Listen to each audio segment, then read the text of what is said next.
하나님의 말씀 요한일서 5장 말씀입니다. 요한일서 5장 19절 20절 두 절의 말씀입니다. 한 절씩 읽겠습니다. 또 아는 것은 우리는 하나님께 속하고 온 세상은 악한 자의 안에 처한 것이며, 또 아는 것은 하나님의 아들이 이르러 우리에게 지각을 주사 우리로 참된 자를 알게 하신 것과 또한 우리가 참된 자 곧 그의 아들 예수 그리스도 안에 있는 것이니 그는 참 하나님이시요 영생이시라. 아멘. 새로운 달 2월이 되었습니다. 2월 전체 설교 시리즈의 주제를 읽어보겠습니다. 죄의 지속성과 의의 영속성. 죄가 지속된다는 거예요. 지속된다. 우리가 예수님을 믿고도 예수님의 이름의 뜻이 그의 백성들을 죄에서 구원할 자이신데, 예수님이 우리를 죄에서 구원하는 것을 매일 경험하기 위해서는 죄에 대한 영안이 열려 죄가 지속되고 있음을 볼 수 있어야 됩니다. 그래서 그 죄 가운데서 우리를 건지시는 능력을 누리며 살게 되는 것이죠. 죄는 우리가 숨을 거두기 직전까지, 우리가 생명이 다할 때까지 지속됩니다. 내가 좀 요새 성령 충만하고 하나님 앞에 깨어있는 듯하다, 내가 섰다 하는 자는 무엇할까? 넘어질까? 우리가 죄가 멀찌감치 떨어져 있으면 좋아서 누군가가 무인도로 갔다고 합니다. 그러면 혼자 있으면 죄가 거하지 않을까요? 죄는 밖에 있는 것이 아니라 예수님 말씀 기준으로는 우리 안에 들어와 있는 거예요. 그러니까 죄의 문제는 타인과 환경의 문제가 아니라 나의 영혼의 문제였던 거예요. 무인도로 아무리 도망가도 혼자 있어도 속에서 올라오는 더러움과 어둠과 추함과 하나님 미워하시는 모든 요소들이 내 속 안에선 벗어나지가 않는 거예요. 떠나지가 않는 거예요. 지속되고 있다는 거예요. 그러니까 죄가 방어되기 위해서는 우리가 강한 자가 들어와야 돼요. 누구죠? 예수 그리스도. 예수 그리스도는 죄에 대해서 강력하게 역사하십니다. 그래서 죄가 죽는 날까지 지속됨을 알아 언제라도 예수님 잊어버리지 않도록 구할 수 있기를 축복합니다. 그런 기도했어요. 꿈마다, 여러분 악몽 꾸시는 분 계세요? 혹시 꿈마다 좋지 않은 꿈 꾸고 계신 분 계세요? 저는 그런 기도를 했어요. 하나님, 꿈에서도 예수님 따르게 해주세요.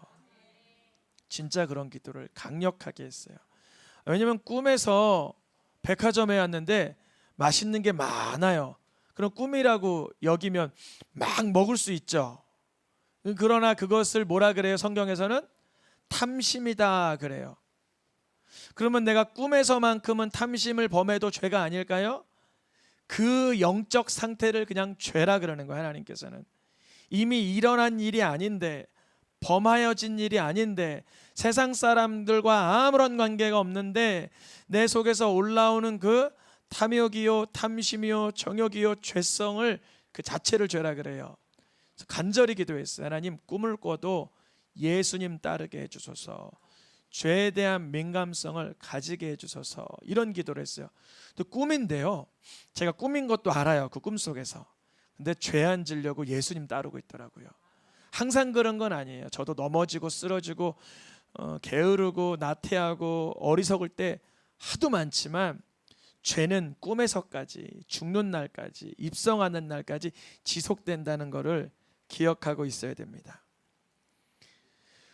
의의 영속성, 의의 무언성? 영속성. 죄는 지속돼요. 그래서 우리가 때로는 죄에 넘어지기도 하고 유혹에 끌리기도 하고 때로는 예수님의 이름으로 이기기도 해요. 그럼 우리가 예수님의 이름으로 이기면 천국 가고 죄에 미끄러지는 순간 호흡이 끊어지면 지옥 가고 그런 걸까요? 그렇지가 않다는 거예요. 그렇다면 우리의 구원은 굉장히 불안한 구원이에요. 어떤 보험을 보니까 보험이긴 보험인데 6개월 동안은 보험 효력이 없습니다. 이래요. 1년까지는 보험의 효력이 50%입니다. 그래요. 2년부터 90%가 작용되고 3년 지나면 100%입니다. 그런데 한 달만 그 보험료를 안 내면 그 다음 달부터 효력이 정지됩니다. 뭐 이래요. 이런 보험 좋아요? 별로 안 좋아요. 이건 너무 우리를 불안하게 하는 보험이에요. 근데 이 보험은 어떤 보험이냐면 사인만 하면 가입을 언제 했든지 내가 중간에 넘어졌든지 상관없이 보험이 언제나 적용된대요. 누구세요? 예수 그리스도. 예수님을 믿는 믿음이 때로는 우리가 게을러질 때 있어요. 나태해질 때 있고요. 어리석어질 때 있고요. 무덤덤해질 때도 있어요. 그러면 그때 우리를 부르시면 우리는 지옥 가나? 그렇지 않아요. 의가 어떻하다? 영속된다. 예수님이 단번에 십자가에서 나를 위해 흘리신 피를 믿는 자라면 다시 죄를 위하여 제사를 드릴 필요가 없다는 게 히브리서의 요점이에요. 짐승으로 드려진 죄는 자꾸 죄가 생각나게 하나 예수님의 이름으로 단번에 용서받은 그 핏값은 우리를 영원한 하나님의 자녀로 칭하여 주시는 줄 믿습니다. 그게 바로 의의 영속성. 그러니까 우리는 지옥 안 가고 천국 가기 위해서 죄와 싸우는 자가 아니라 이미 하나님의 자녀된 삶을 누리기 위해 죄와 싸우는 거예요. 이게 굉장히 중요합니다. 율법 신앙을 벗어나 복음, 굿뉴스를 그대로 수용하는 믿음. 아브라함이 할례 받기 전에 이미 의롭다라고 인쳐 주셨어요. 하나님을 믿음에 그를 의롭다라고 하셨어요. 아브라함이 모세 시대 한참 전에 율법 받기도 전에 그가 하나님을 믿음으로 의롭다라고 하셨어요. 그는 여러 번 거짓말하고 죄짓고 하나님 미워하는 행동을 했지만 하나님을 믿는 믿음을 의롭다라고 하셨어요. 의인은 무엇으로 말미암아 살아요? 믿음으로. 갈라디아서 그리고 하박국 성경 여러 군데 한 4군데 등장할 거예요. 의인은 무엇으로 산다? 믿음으로. 그 행위가 때로는 연약해질 수가 있어요. 그러나 그때도 하나님을 뭐 하는 거예요? 신뢰하는 거예요. 하나님이 나의 죄값으로 인해서 날 망하게 하는 분이 아니라 온전하게 해주시는다. 나를 회복시켜 주신다. 이게 바로 의의 영속성에 대한 이해입니다. 그래서 우리가 2월 4주 동안 의의 영속성, 죄의 지속성을 살펴보기 위해서 말씀을 풀어가는데요. 4주차 말씀을 한번 띄워주시면 좋겠습니다. 첫째 주 오늘 읽어보겠습니다. 죄의 실체는 무엇인가?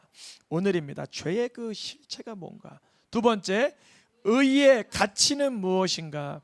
의가 얼마나 가치 있길래 우리가 칭의를 받음을 그렇게 누리고 기뻐해야 되는지. 셋째 주 읽어보겠습니다. 칭의와 죄성의 싸움, 이 강력한 싸움을 하죠. 내면에서. 마지막 주는 읽어보겠습니다. 케이오승과 판정승, 판정성? 제가 판정승이라고 했어요. 제가 오타를 낸 거예요. 여러분 케이오승이 더 좋아요? 판정승이 더 좋아요? 케이오승이 좋죠. 예수님은 케이오승을 하셨는데 우리는 판정승이에요. 우리는 케이오승이 안 될 때가 너무 많아요. 그러니까 이 케이오승과 판정승에 대한 이해가 있어야 돼요. 우리의 심판주는 누구세요? 예수 그리스도. 내가 이제 재림 때는 무슨 주로 온다 그래요? 심판주로 오시는 거예요. 그러니까 케이오스, 예수님은 사단의 머리를 박살 내셨는데 우리는 그렇게 못하고 미적미적할 때가 있어요. 그럴 때 예수님이 우리를 향하여 어떠한 판정을 내려주시냐면 너가 예수님을 내 구주로 믿으면 판정승했다라고 선포해 주신 거예요. 그래서 4주 동안 말씀을 이렇게 이어가려고 합니다. 오늘 말씀의 제목을 한번 같이 읽어보겠습니다. 죄의 실체는 무엇인가? 죄의 실체. 여러분 예수님이 십자가에 못 박히고 부활승천한 뒤에 제자들은 죄의 유혹이 없었어요? 강력했어요. 강력했어요. 예수님 부활승천하시고 이들이 오순절 마가다라방 성령 충만한 뒤에 죄의 유혹이 사라졌어요? 이어졌어요. 그래서 요한일서 5장과 에베소서 2장 말씀에는 뭐라고 말하냐면 노란 글씨 말겠습니다. 온 세상은 악한 자 안에 처한 것이며 공중 권세 잡은 자를 따랐으니 곧 지금 불순종의 아들들 가운데서 역사하는 영이라. 온 세상이 지금 선한 데 처해 있대요? 악한 데 처해 있대요. 이걸 우리가 알고 있어요. 온 세상이 우리는 예수님을 구주로 믿으면서 너희를 빛으로 불렀다 그러지만 세상은 어두워요. 근데 우리가 세상 가는 곳마다 어두워 그래야 돼요? 그거는 내가 어둡다는 얘기예요. 내가 가는 곳마다 뭐를 밝혀야 돼요? 빛을 밝혀야 돼요. 여러분 가는 곳마다 빛이 나시길 축복합니다. 가정이 됐든 사업장이 됐든 학업이 됐든 시장통이 됐든 여러분 가는 곳마다 빛이 나면 되는 거예요. 맞아요. 세상은 악한 데 처해 있고 공중권세 잡은 자는 불순종 아들 가운데 역사하는 영을 계속 뿌리고 있어요. 미혹하고 우는 사자처럼 삼킬 자를 잡아먹으려고 보통도 아니에요. 이게 죄의 실체예요. 예수님을 믿고 있는데 세상에는 그렇게 어두울 수 있어요. 그러나 주님은요, 우리가 악한 데 처하도록 내버려 두지 않으세요. 어두운 데 함몰되도록 버려두지 않으세요. 주님은 우리를 세상 끝날까지 동행하신다고 말씀하셨습니다. 죄가 이토록 세상에 팽배하게 널려 있으니 우리는 이러한 상황을 뭐라 그러냐면 죄의 지속성이라 그래요. 그래서 에베소서 말씀과 히브리서 말씀에서는 세상 모든 영역마다 죄가 없는 곳이 없기 때문에 뭐라 그래요? 세월을 아끼라, 때가 악하니라. 우리가 세상 살아가다 보면 친구들과 소풍 갈 수도 있고 어떻게 쇼핑할 수도 있고 오락할 수도 있고 식사할 수도 있고 차 한잔 할 수도 있지만 그 속속들이마다 무엇을 아껴야 돼요? 세월을 아껴야 돼요. 여행을 가더라도 밥을 먹어도 쇼핑을 하더라도 누굴 만나도 그 세월을 아껴야. 그러니까 하지 말라는 거예요? 아끼라는 거예요? 아끼라는 거예요. 아끼라는 게 뭐냐면 그 속에도 죄와 악의 오염물들이 섞여 있을 수 있는 거예요. 오늘 오랜만에 동창회를 한대요. 나가서 복음 전할 마음으로 간다면 좋으리지만 오랜만에 동창회 가서 좀 즐기고 재미난 얘기 좀 해보고 나 좀 자랑할까? 이러면 뭔 거예요? 때가 악하니라, 세월을 아끼라 그러는 거예요.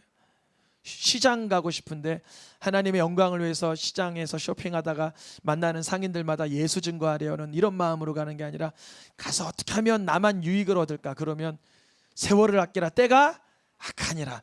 죄는 예수 믿는 자에게도 계속 영향을 끼치고 있다는 거예요. 히브리서 말씀에도 매일 죄의 유혹으로 완고하게 되지 않도록 하라. 이거 구원 안 받은 사람에게 하는 말이 아니라 이미 예수님을 나의 구주로 믿고 천사보다 뛰어난 예수님, 모세보다 뛰어난 예수님, 율법 그 위에서 모든 걸 완수하신 예수님, 모든 제사장 대제사장보다 완전한 예수님을 증거하는 히브리서에서 매일같이 예수님을 믿는 우리들은 죄의 유혹으로 인해서 딱딱해지지 않도록 하라는 것입니다. 죄는 지속되고 있다는 것이죠. 그러면 우리가 맨날 이렇게 벌벌 떨어야 되나? 죄가 지속한다고. 그렇지 않다는 거죠. 의의 영속성 읽어보겠습니다. 그 아들 안에서 죄사함을 얻었도다. 여기까지만요. 그 아들 안에서 죄사함을 얻는 건 30년 전에 처음 중고등부 수련회 가서 은혜 받고 한 번 죄사함 얻은 거예요. 오늘도 그게 필요한 거예요. 그게 맞아요. 오늘도 그게 필요한 거예요. 오늘도 방금 전에 읽었던 것처럼 때가 악하고 죄의 유혹이 다가올 때 예수님 안에서 오늘도 죄사함을 얻게 되는 거예요. 오늘도 거기서 속량, 건짐을 받는 거예요. 우리의 값을 이미 예수님이 치러주셨다. 죄의 유혹이 있을 때 예수님을 바라보는 믿음을 갖는 거예요. 그때 주님은 읽어보겠습니다. 우리로 하여금 예수님 안에서 하나님의 의가 되게 하려 하심이라. 누구 안에서? 예수님 안에서. 우리가 죄에 지속되는 그 인생의 여정을 걷고 있지만 죄의 유혹에 완고해지지 않고 세월을 아끼고 때가 악한 것을 알면 또 다시금 예수님 안으로 들어가려고 하는 것이죠. 예수님 안으로. 노아의 방주는 그러니까 연약하죠. 그렇게 파도를 이겨낸 방주가 뭐가 연약해요? 노아의 방주는 또 들어가 봐야 그 속에선 죄의 유혹을 이길 수가 없어요. 파도로부터는 공격을 모면했지만 방주에서 나오자마자 노아가 한 게 만취하여서 아들을 저주한 일이었어요. 인간의 구원의 방식은 다 허점이 있어요. 아브라함도 하나님 앞에 죄를 범하여 오늘날까지 이스마엘과 그 후손들이 갈등 가운데 있고요. 모세도 자기의 분노하는 죄로 인하여 가나안 땅을 밟지 못하고, 아간의 죄로 인해서 민족이 망하게 되고, 다윗의 죄로 인하여 그 자녀들이 갈등하게 되고, 얼마나 인간은 죄에서 헤어나오는 방법을 찾지 못하여 그렇게 안타까운지 모릅니다. 근데 의의 영속성, 우리가 예수님을 내 구주로 믿는 믿음 안으로 들어가면 죄의 지속성을 끊어버리고 의의 영구한 능력을 누리게 하시는 줄 믿습니다. 사단 마귀는 우리를 어떻게 하려고 이렇게 죄를 계속 유혹하고 미혹하냐면, 요한복음 10장에 보니까 노란 글씨 말고 보겠습니다. 도둑이 오는 것은 도둑질하고 죽이고 멸망시키는 것뿐이요. 여기까지 읽어볼게요. 도둑은 누구냐면 사단 마귀입니다.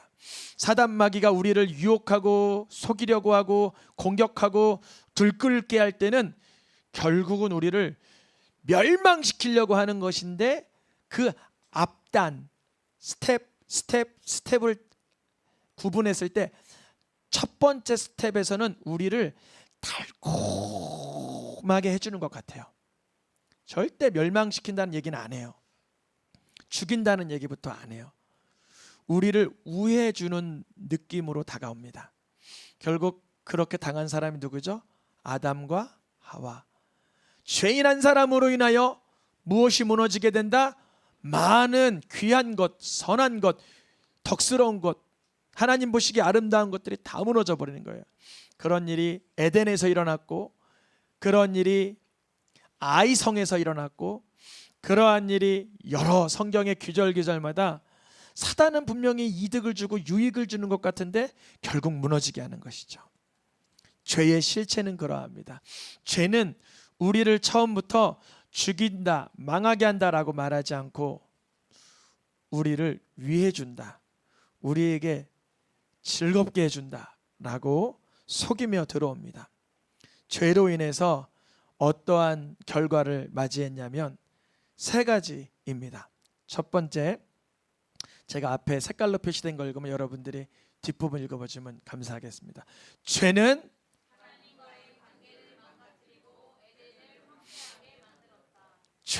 하나님과의 관계를 망가뜨리고 아무리 좋은 곳이라도 황폐하게 돼요. 우리 집이 에덴같이 되기 위해서는 잘 꾸며야 돼요. 하나님과의 관계가 회복돼야 돼요. 관계가 회복돼야 되는 거예요. 하나님과의 관계가 회복되어 우리의 죄성이 끊어지고 하나님 기뻐하시는 성령의 충만함을 추구할 때에만 회복이 되는 거예요.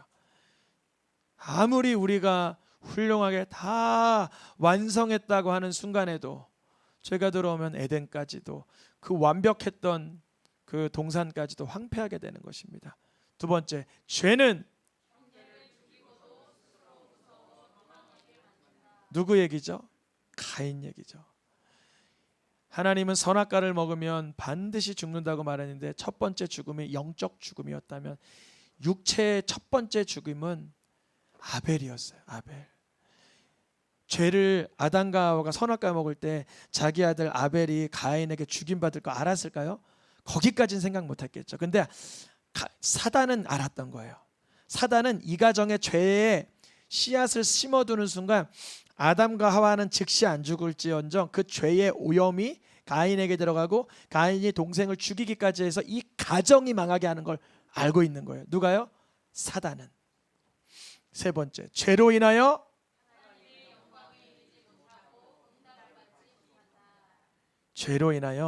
우리 사람과의 하나님과의 사이에 담이 생기고 하나님께 응답을 받고자 하여도 여기에 남아있는 죄로 인하여 응답이 일어나지 않는 거예요. 죄의 실체는 그래요.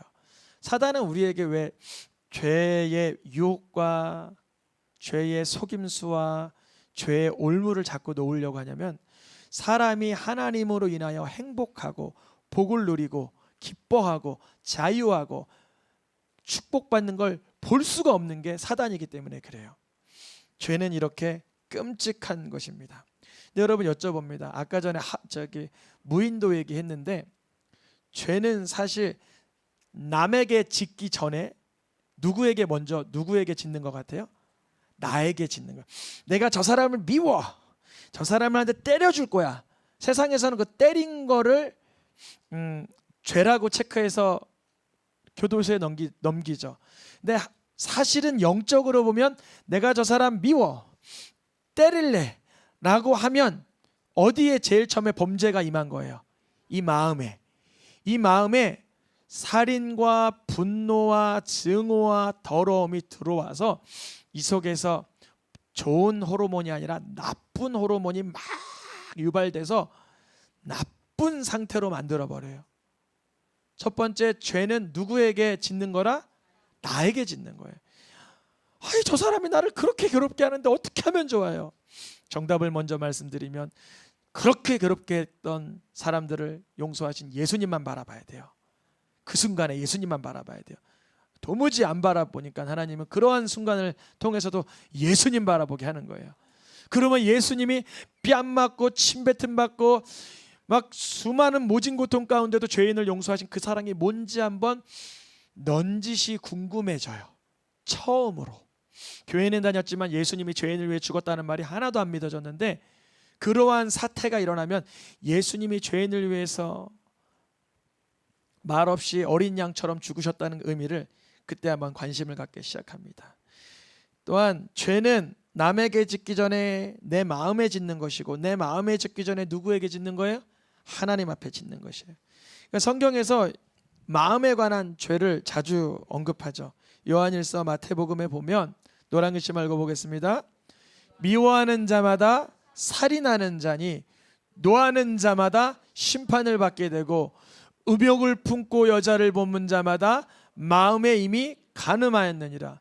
첫째, 우리는 정말 사람을 찔러야 살인이라고 하고 그 사람이 찔른 뒤에 죽어야 살인이라고 하는데 성경에서는 미움이 올라오면 살인이라 그래요.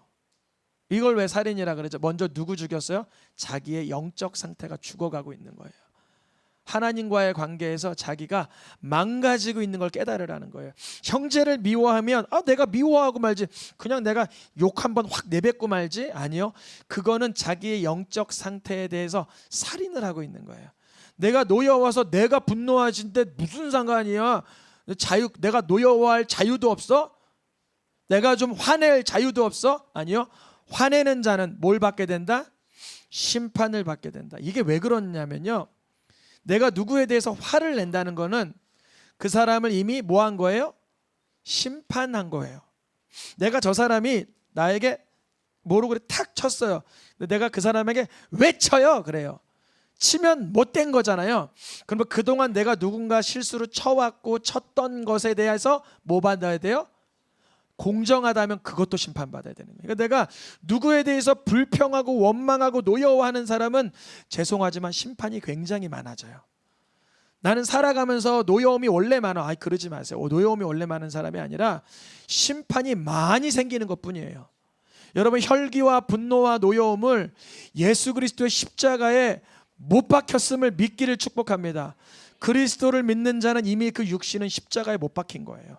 이미 죽은 상태인데 너 죽었는데 왜 노여움이 올라오냐? 이렇게 얘기하면 돼요. 갑자기 내가 노여움이 확 올라와. 분노가 확 올라와. 혈기가 올라와. 자존심이 상해. 막 화가 나. 그러면 그때 뭐라고 말해야 돼요? 너 죽었잖아. 십자가에서 이미 너 죽었잖아 라고 선포할 수 있어야 돼요. 음욕을 품어요. 한번 안아봤으면 좋겠다. 이런 마음이 들어요. 그러면 하나님의 말씀의 기준으로는 마음에 일어난 일이 이미 뭐래요? 간음한 상태로 인정되는 거예요. 목사님 어떻게 그렇게 미워하지 않을 수 있고 분노하지 않을 수 있고 음욕을 품지 않고 어떻게 이렇게 살아갑니까? 그걸 바로 뭐라 그러냐면 죄에서 구원받았다 그러는 거예요. 예수님이 우리를 구원하려고 하는 실정은 감옥 간 사람에 나오게 하고 정말 사람을 찔러 죽이는 사람에게 들찔러 죽이게 하고 하는 정도의 수준이 아니라 마음의 죄의 실체를 들여다보게 하는 거예요. 근데 여러분, 놀라운 일이 뭐냐면 그렇게 남을 미워하고 노여워하고 음욕을 품어도 죄를 죄로 여기지 못한다는 거예요.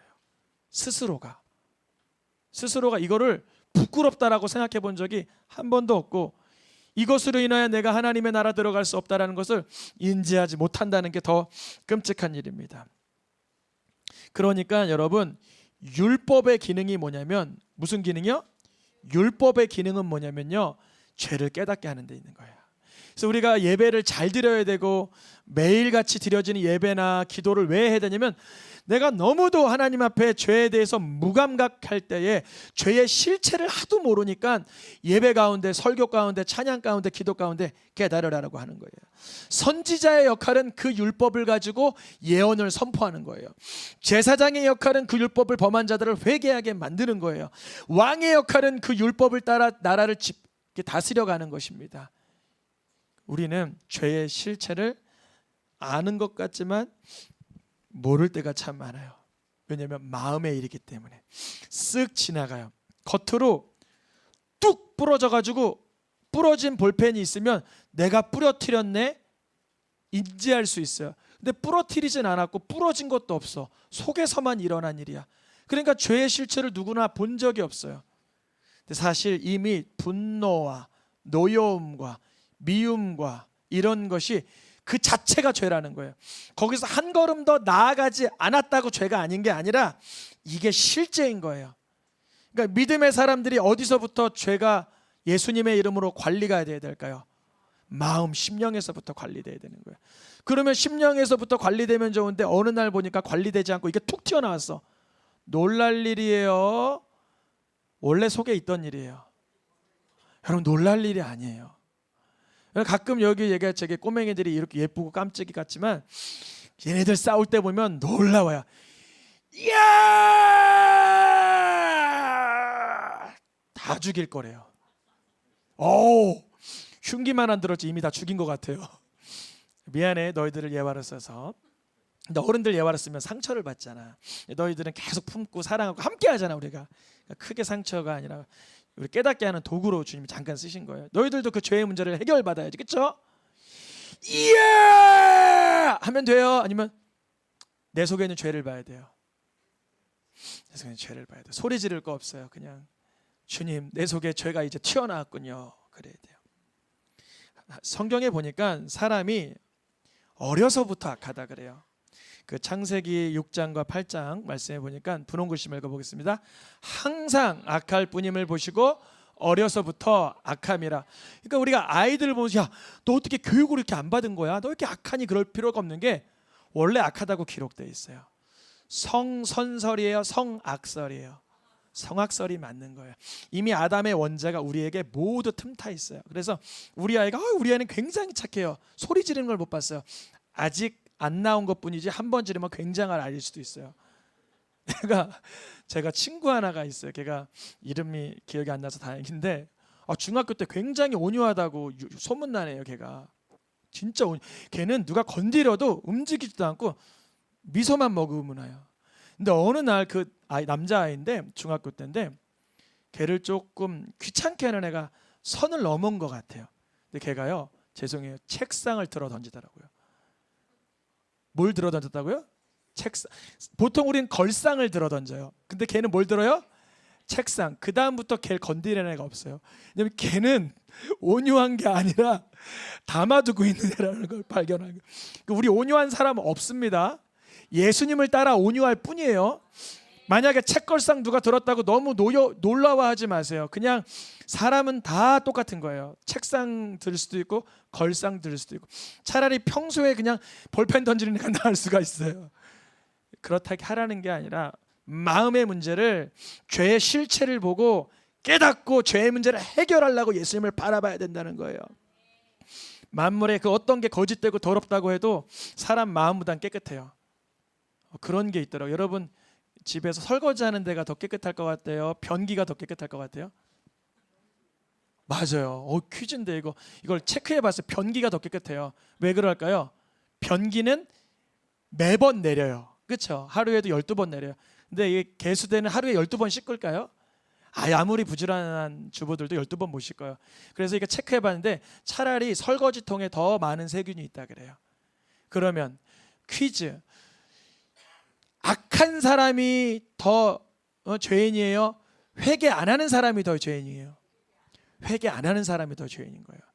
매일같이 씻어낼 게 있어야 돼요. 그러니까 구원파는 틀려 먹은 거죠. 구원파는 예수님 한 번 믿으면 그 다음부터 회개는 필요 없다는 거예요. 그게 틀린 거예요. 우리가 예수님을 믿지만 죄가 지속된다는 걸 깨달아야 되는 거예요. 그러니까 목사님이 좀 부족한 것 같아요. 저도 죄가 지속되니까 부족할 때가 있죠. 저도 예수님의 칭의로 받은 연약한 죄인일 뿐입니다. 그러나 저도 죄에 대해서 더 힘써 싸워야 되겠죠. 선은 행할 때가 있겠죠. 그러나 전혀 죄를 범하지 않은 의인은 세상에 한 사람도 없는 거예요. 그 죄의 문제는 우리를 죽는 날까지 근처에서 배회하고 있을 것입니다. 예언이 아니라 실제적으로 그래요. 죄를 범하는 자마다 죄의 종이라. 하나님을 신뢰하지 아니하며 살아가는 것이 다 이 죄의 수치를 굉장히 높여. 우리가 때로는 하나님을 믿지 않는데 하게 되는 행동들 있잖아요. 뭐 하나님 굳이 이걸 뭐 신경 쓰실까? 그런 행동들, 그것들이 다 죄라고 얘기를 하는 거예요. 그러니까 우리가 죄에서 벗어나기 위해서는 죄보다 더 강력한 분이 오셔야 되는데, 강한 자가 누구예요? 예수 그리스도. 그분이 오시면 미가서, 스가랴 여러 말씀에 기록되어 있을 때 읽어보겠습니다. 우리의 죄악을 발로 밟으시고 우리의 죄를 깊은 바다에 던지시고 우리의 죄악을 하루 만에 제거하시고 그날의 죄와 더러움을 씻는 셈이 열리리라. 언제일까요? 예수님의 십자가 사건이 내 사건이 될 때 죄가 짓밟아지는 거예요. 죄지을 욕구가 떠나가는 거예요. 죄지을 혈기가 떠나가는 거예요. 죄지을 탐심이 제거되는 거예요. 우리의 죄악을 씻어버리고 제거하시고 던지시고 밟으시는 분이 누구냐면 예수 그리스도. 근데 그것을 예수님이 어떻게 해내시냐 말이죠. 그 어려운 일을. 그거는요 이거예요. 오늘의 하이라이트이고 중요한 말씀입니다. 잘 들어보세요. 죄의 실체는 결국 죄가 전혀 없는 분을 죽이기까지 달려들기를 하니 예수 그리스도를 죽이고야만 해야 끝난다. 죄는 언제 끝난다고요? 예수를 죽여야 끝나는 거예요. 어디서? 십자가에서? 내 마음속에서. 내 마음속에서 예수님이 나로 인하여 죽였다라는 게 인정될 때 죄가 끊어져요. 죄는 절대 안 끊어져요. 우리를 노엽게 하고 화나게 하고 괴롭게 하고 우리를 수치스럽게 한 그 누군가를 우린 절대 용서할 힘이 없어요. 언제? 내 속에서 예수님이 죽으셔야만. 죄가 없이 어린 양이 아무 말 없이 날 위해 죽으셨다라는 게 인정돼야만 내 죄가 끊어지는 거예요. 그게 바로 오늘 요한복음 요한일서 오늘의 마지막 말씀 노란 글씨만 읽어보겠습니다. 세상 죄를 지고 가는 하나님의 어린 양이로다. 우리 죄를 없애시라고 나타나신 것을 너희가 아나니 우리 죄를 속하기 위해서 화목제물로 그 아들을 보내셨습니다. 하나님께서 예수님을 이 땅에 속죄의 화목제의 어린 양으로 보내시기까지 하신 그 2000년 전의 사건이 내 사건으로 들어와야 그 죄에서 구원받는 경험을 합니다. 하나 더 남았습니다. 마태복음, 히브리서, 요한일서 말씀 읽어보겠습니다. 시작. 이는 그가 자기 백성을 그들의 죄에서 구원할 자임이라 많은 사람의 죄를 담당하시려고 단번에 들이신 바 되셨고 우리의 죄뿐만 아니요 온 세상의 죄를 위하심이라. 아멘. 말씀을 마치겠습니다. 죄의 실체는 달콤함으로 들어와 결국 우리를 철저하게 멸망시켜버리고 파괴시켜버립니다. 그러니 죄의 시작부터 더 강한 자 예수님을 내 마음의 구주로 부를 수 있기를 축복합니다.